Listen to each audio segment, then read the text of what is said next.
Hello, and thank you for clicking on this video.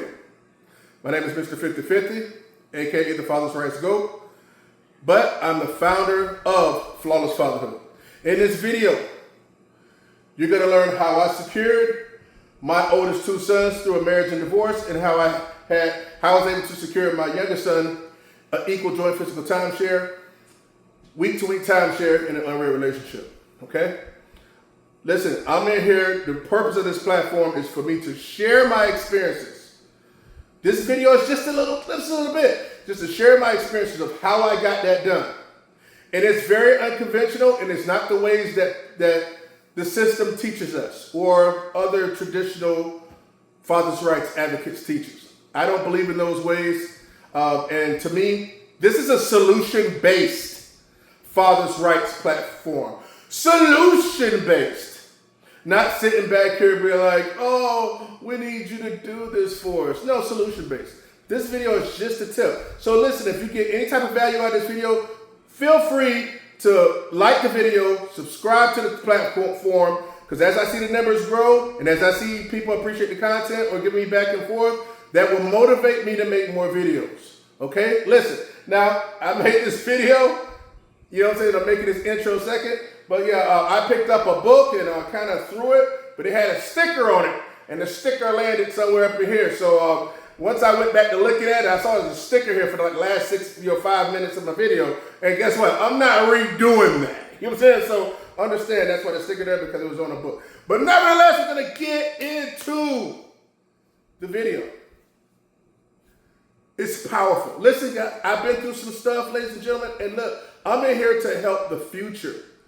Not just the present, but the future. We need to reprogram our minds, deprogram and then reprogram our minds. And I guarantee you, if you follow this platform and you employ it and you embed it into your son, nephews, and whatever the case may be, they won't lose possession of their kids. And guess what? That's the most important thing to them. And you can be a part of making that happen. Subscribe to Flawless Fatherhood. Let's get into the video. Hello, everyone, and welcome, or to some, welcome back to Flawless Fatherhood. Thanks for checking out my video, and first and foremost, I want to apologize. Look, I know it's been a hot minute since I've made a video, but your boy, you know what I'm saying, took some time back to step back and try to reassess how I want to attack this fatherless narrative and this single mother epidemic that we have, okay? So, and plus I moved and everything else too, so things are finally getting settled in, so now I can start dropping some more content for you guys. And here's the thing, I want to change the world, okay? I really do, because I went through a situation in which I understand that I understand the blueprint of it all, okay? I've made a blueprint in how to navigate not losing your children as fathers, okay? Now, this is gonna take a collective effort between men and women. And I'm talking about the men and women that are currently just crying about it or waiting for government to change legislature. That is not the answer. That is not the freaking answer. That really ticks me the hell off. But don't let me, I'm not trying to get too crazy in this video because I get very passionate about fathers' rights. I've been through a thing. Let me tell you a little bit about myself before I start telling you the purpose of this video.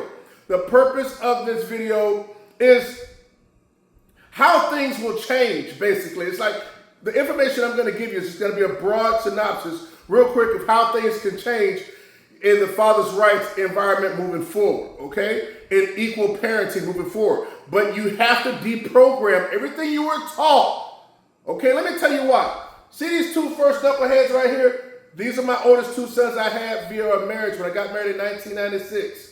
And me and their mother was married shortly after high school until 29. We were married for 10 years, okay? They were ages 9 and 4 when we got a divorce. I was able to secure those two as the primary parent, to where I was the primary custodial parent, and their mother got visitations, and she paid her portion of child support into the home. Mind you, I said her portion. A lot of people don't want to feel that, because here's the deal. Both parents are on child support. You know what I'm saying? But one person that's not in the home is having to pay their portion. Nevertheless, I'm not trying to get into that. I just want to let you know the basis of what I had going on. Those are my oldest two sons. They're currently 28. The oldest is about to turn 29. And my youngest and my middle son here is 23. Okay? But here's the deal. And I was able to raise them into the independent, strong men that they are today. That make me hella proud. Here's my youngest son. He's a whopping 12 years old. And he came in, and guess what? I had him via an unwed relationship. Okay? Me and his mother and I together haven't been together in years. Okay? But guess what? I went and legitimized my fatherhood and made sure that I actually built a nice foundation to where I could present and say, hey, this is my son. These are the things I'm involved in. And I was able to secure 50-50 joint physical custody with him. His mother has him for a week, I have him for a week. His mother has him for a week, I have him for a week. We alternate holidays, we alternate tax, who's gonna file them on taxes. This year's my year, so I get a little bit more bread. Anyway, my point is this. If you go about doing things the right way, gentlemen, you can not lose possession of your sole possession. These are my sole possessions. Money, whatever's on my check card, are not my sole. That's just materialistic crap. You can always make more money, but you can't make more time to raise your children, your legacy. That's why there are tattoos on my arm. You know what I'm saying? There's a few that I actually have, because that's what's important to me. Money is not tattooed on my arm and body. Okay? My vehicle is not tattooed on my arm and body. Many to get at my job, my occupation, my career that I currently been doing for 26 years is not tattooed on my arm and body. Their names are. Okay? So we have to learn to stop prioritizing our jobs, money, freedom over our kids because it'll bite us in the long term. A lot of people say, well, the kids are going to find out. And when they get older, F that. I'm not going to chance my sons growing up under their mother that can't raise them as well as I do. What the hell your mothers know about raising a boy into a man for? Unless she had to, okay? Then she can do the best that she can do. You know? But no, I'm not doing that. And you guys shouldn't do it either. On this platform, you're going to learn. If you soak in everything, you like this video, comment to help it get out to the freaking algorithm, to help it push it out there. I freaking promise you that you will help me change lives and change the culture of this country. Now look, because if I secured myself in marriage, in divorce, and in an unwed relationship, show me or tell me another father's rights advocate or another person that's done that. You can't find that. And I'm not hulking it up because I went through hell and high water and the things I went through to be able to say, hey, look, to be able to get into this mindset. I've been through divorce. I've been to court. I've been this. I've been accused of restraining orders. You know, of a restraining order. I've used the restraining order. Man, I got so much information to tell you, and we have to change how we move as men. But if you don't, you'll cry about it later and find yourselves in countless fathers' rights groups, moping and crying, waiting for the laws to change. That is not the move. My apologies. I get sideways every once in a while. You're just going to have to deal with it when you're listening to this platform. Listen, this is the way things have changed. Real quick, because I done rambled on enough. I am sick and tired of people thinking that the system's going to get anybody that's sitting up here saying, oh, well, they have legislation, they're changing this in that state, they're changing this in that state. That's all baloney. I'm here in Florida. People say, oh, well, it's this Good Fathers bill. All that is baloney. That's just smoke screen stuff. There's still fathers out here that are out of position, that don't understand the few simple rules and procedures they need to do to make sure they legitimize fatherhood. For the ones that watch this video, I'm going to give you a nice little nugget. Here's one of the most important things as it comes to fathers' rights. And this is for unwed fathers. I'm going to give you the basics actually too for the married fathers. But here's the one for the unwed fathers. For the unwed fathers, it is very important that when you have a child and that child is born, you can't do it before the child is born. When that child is born, when your significant other or at your most agreeable, soon as that child is born, I mean weeks, As soon as that child is born, you must go to your courthouse and you must open up you actually have to get, in Florida here, they call it establish a paternity and get a joint custody agreement. You guys can still be in a relationship, fruitful relationship, but this is the thing you need to do in order to legitimize your fatherhood. You can just sign a birth certificate, yes, but that's not giving you rights to custody with the child, equal custody with the child. So because you're unmarried, not married through the state, you know what I'm saying, the way that I can identify you like that, you don't have to. The hidden secret is establishing paternity and getting a joint custody agreement. So for one thing, so that puts, because the mother is automatically the custodial parent, unwed mother.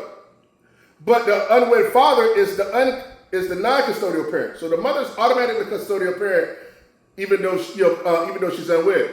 Until the father legitimizes fatherhood by establishing paternity and getting the joint custody agreement and specifying in the agreement that, hey, we take care of the child equally, we share the time right to custody agreement, we share equal overnights together and all these type of things, even if you're living together, specify that within the terms and remarks within the paperwork. Then once that gets approved by the state, by the courthouse, then you have equal rights to the child. So if heaven forbid, you ever break up, now she can't legally just take the child and say, oh, it's my child. No, because we made an agreement we're going to take care of the child equally to the child turns 18. And you have to stand on that, okay? Now, I'm going to circle back. That's the first thing. First thing is for unwed fathers to get is to establish paternity and get a joint custody agreement. 99% of unwed fathers do not do that when the child is born. I didn't even do it. Now, you can get custody or secure your kids without doing that, but it's the unconventional way. Normally, mothers got to essentially give up the child or choose a different lifestyle or have to be either on drugs, some type of, or damage the kids some type of way, or you'll just be messed up mentally. But I don't want to rely on that. My ex-wife or my youngest son's mom, they're not on drugs. They have careers they've been in well over a couple decades. My ex-wife has gotten remarried. I ain't finna do it again. You know what I'm saying? But and my youngest son's mom, she's had relationships. Hey, they're fine and dandy. Okay? So it's not to say, oh, they gotta be on drugs, they gotta strung out. That's not the case. You can still be savvy enough to change. And women, if you're listening to this platform, not no other platform, this platform will help your son, your nephew, your son's son, whatever, learn to secure the kid. Think about it. It's going to come a day when they break up and you want to see your grandbabies, right? But now you have to beg to see your grandbabies from your son's mother. Do you want to be in that position? Or do you want to know, just like my youngest sons, like my parents do, they know exactly when I'm going to get him. Is this your week? No, his mama got him. I get him on Wednesday. You know what I'm saying? My Wednesday coming up. So they know exactly when, you know what I'm saying, for the most part. That's what you want, okay? You don't want to be like, well, she won't let me see my kid. Some of you guys are soft. I mean, you felt so good at, oh man, I'm going to hit that, I'm going to hit that. You use every mechanism in your brain to get her to arch her back, but you can't finesse her up enough to secure more timeshare and be able to show a pattern and be able to present that to say, hey, look, this is my fatherhood, you know what I'm saying, my body of work of fatherhood. That's because you don't want to. All right. So establish paternity, get a joint custody agreement for the unwed fathers. Now for the married fathers. Married fathers have no business losing their sons. No business. But I understand why you do, because we're programmed, right? We're programmed to leave the house. We're programmed to separate, and, because we think that's chivalrous. I'm protecting my kid, I'm just going to leave the house. We see that on TV, we see that in the movies, we've seen that in our past. Stop doing that. Stop freaking doing that. Because guess what? When you leave that home, I don't care if you see your kids 8 hours a day or 16 hours a day. If you're not sleeping under the roof with them children and you've left, the court's going to cite that as abandonment. The other side can use that. You want to know how I know that? Because that's how I use it against their mother. When their mother, because their mother attempted to take them. That's another, we can get on to it. But mother attempted to take them. Guess what? When I found out that she wasn't at a relative's house, I went and got him and brought him back home. You guys sit back and just let the wife take him. What a bunch of cowards. Go get your kids. Stop choosing work and another lifestyle over your kids. You just made mistakes. Your program, D the F program. Okay? If not, your sons are going to suffer. He'd be a piece of crap likely, and he'd be a piece of crap likely. Not a piece of crap, but they wouldn't be the men they are today. I know, because both of them told me, if it wasn't for me being in their lives and raising them into the men they are today. Because damn it, mama wasn't going to do it, and it was my responsibility. You guys need to start taking responsibility and learning to change things in your life. These things aren't, irreversible. All right? So, married men, you just need to stop giving away your rights. When you walk out of the home for a separation, when you allow the mother to take the children out of the marital home, that's a mistake. When you let her go and she filed for a divorce, initiate a divorce, the system looks at it like they need to save her and she's a damsel in distress when she could have been hell on wheels in the relationship and in the marriage. You know what I'm saying? So, and you just don't let her do that. I initiated a divorce against my ex-wife. Now, I'm not saying happy about it because I didn't want a divorce. I tell you straight up. But I realized I couldn't keep her. I couldn't hold her no more. We got married too young. I'm going to keep it a stack. We outgrew each other. I got sideways, she got sideways. That's a honey. You know what I'm saying? In that order. But at the end of the day, we never met back up. It was time to go. I done had a son since then. She's had a son since then. You guys got to stop picking on these women having these this scarcity mindset. I don't want to lose her. I don't want to lose her. That ain't your woman for your whole life. Stop being a chump. So having said that, stop doing those type of things. Stop giving away. You're basically giving away your custody. When you let her take the children out of the house to reestablish residency somewhere else, you're just basically giving away your custody. When you leave the home, you're giving away your custody because you're walking out of their day-to-day routine. I can say you're walking out of their lives, right? But you're walking out of the day-to-day routine to be able to take care of them. That's a mistake. And I know this because this is what I use. The system ain't gonna tell you this because they don't want our children to have 50-50. You know what I'm saying? They want to be equally when the relationship ends. They don't want them together anyway, but they understand people are going to break up. So if they know they can incentivize or continue to program mothers to be able to keep the kid, let me tell you something, man. These mothers don't sit up here. They don't be like, oh, I'm going to keep. Let me give you an example. My oldest two sons, she took the kids because she's programmed to take the kids, right? I found out that everything. I brought her back home. We kind of reconciled about a thing, but I already knew we probably would have been the last, you know what I'm saying, last after that. But the thing is, once we got into it again, and she attempted to take the kids again, I said, oh no, the kids aren't leaving here. That was after I called the police as well. I know I'm going deep, but my point is, I put that effing work in. And I said, no, I'm not letting you take them from here. And the police told her, hey, listen, this is not our jurisdiction. He doesn't want her to go. First, the police tried to sway me into letting her go, but I said no. And told her that they told her she's going to take it up in family law court. She started crying. I felt no remorse. She walked out of the home. She might have had to cut herself with a razor blade. I'm just telling you straight up. That's my blood. That's my blood. Your wives aren't your effing blood. I don't care what stupid book you read. Your wives ain't, or your girlfriends and your baby mamas aren't your blood. Your kids are the most important. So when a relationship is being dissolved, you better buck the hell up and do what you're freaking supposed to do. If not, you'll live to regret it. The third thing is restraining orders. Guys, you got to stop being so reckless and let these women get your restraining orders. There should be no reason why you should be leaving texts with exclamation marks and things that can be misconstrued as a threat. His mama tried to get me on a restraining order. I don't care what you do with your thing, girl. Without I got a court case out open you to legitimize my fatherhood. She tried it, though. She'll probably see this video. I'm gonna be damn, she knows it's true. At the end of the day, I got to do what I got to do. I kept my hands and my face clean. That stuff got thrown out. She didn't have a text or a witness that can say I did a thing. Nice try. It just let me know. It ought to confirm me because I didn't know what they do. I already know what time of day it is. They call it the silver bullet when women, mothers, recklessly and erroneously throw out the restraining order as a tactic to hurt the father. They don't care what it's going to do to the child if it's a lie. You think she cared about what's going to happen to her child if the father couldn't see his dad because of a lie? You think she cared? Hell no, she didn't care. Because men gotta stop thinking, and women, you gotta understand this too. The person you marry, or the person you get in a relationship with, or the person you have a baby with, or whatever, that's not going to be the person that you break up with. They're going to be the same person kind of physically, but mentally that's a different person. So a lot of people think like, she wouldn't do that. Like mothers always think like, men always like, I can't do that to her. That's the mother of my kids. Oh, she's good.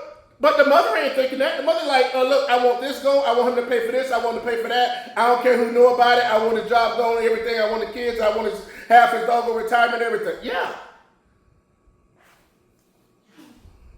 So, as an unwed father, establish an attorney to get a joint custody agreement.